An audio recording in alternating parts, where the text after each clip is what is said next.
The White House press briefing is underway right now. Press Secretary Josh Earnest is speaking at the moment about the situation surrounding Islamic State radicals in Syria and Iraq. I'm Miranda, and that story tops your Newsmax Now update. We're also learning about President Obama's meeting with Defense Secretary Chuck Hagel. Press Secretary Earnest says the two will be meeting later this afternoon.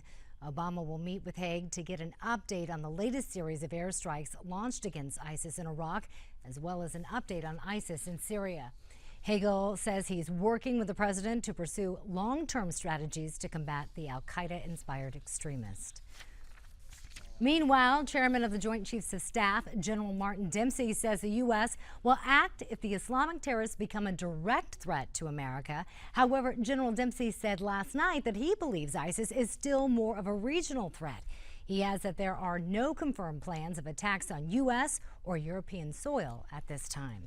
However, Congressman Mike Rogers, chairman of the House Intelligence Committee, says reacting after ISIS becomes a direct threat may be too little, too late.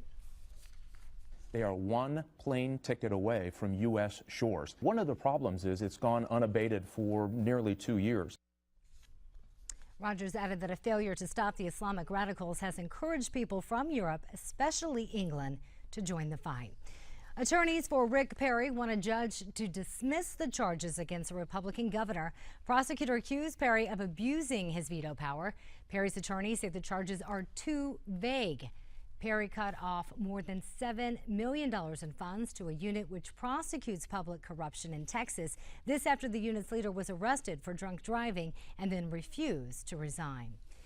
In New York, there's yet another security breach at the iconic Brooklyn Bridge.